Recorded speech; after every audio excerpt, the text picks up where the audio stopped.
Hi guys, winter season కొరియాలో November నుంచి April వరకు ఉంటుంది. నేనైతే అస్సలు బయటకు రాను, ఎందుకంటే చలి బేవచ్చంగా ఫ్రీజింగ్గా ఉంటుందన్నమాట. బట్ కొరియన్స్ మాత్రం ప్రతి వీకెండ్ ఇలా బీచ్ల్లోని పార్కులో తిరుగుతూనే ఉంటారు. చూడండి, ఒక బీచ్కి వచ్చాను. ఇక్కడ యాచ్ టూర్ అనమాట. ప్రతి వీకెండ్ ఈవినింగ్ 6 నుంచి స్టార్ట్ అవుతుంది. 1 అవర్ తిప్పుతారు.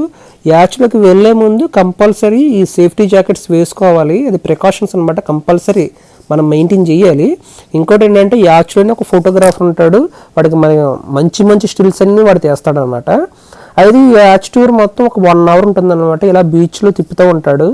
నేనైతే వింటర్లో అస్సలు ప్రిఫర్ చేయను, ఎందుకంటే అసలే చలి, మళ్ళీ ఆ సముద్రంలో ఆ చలిగాలిలో నేనైతే అస్సలు భరించలేను.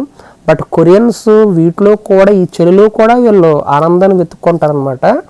1 అవర్ అసలు ఎలా భరిస్తారో తెలియదు. ఫుల్ విండ్ ఉంది, చిల్లింగ్ విండ్ అనమాట. టెంపరేచర్ అయితే 3 ఉంది, బట్ ఆ విండ్ వల్ల ఫీల్స్ లైక్ -10లా ఉంది. అయితే ఇది 1 అవర్ అలా లోపలికి వెళ్ళిన తర్వాత అలా అందాలను చూస్తూ ఫైనల్గా ఇలాగ ఫైర్ వర్క్స్ కూడా చేస్తారు. అప్పుడు ఫొటోస్ కూడా తీస్తారు. కొరియా గురించి కొత్త విషయాల కోసం ప్లీజ్ సబ్స్క్రైబ్.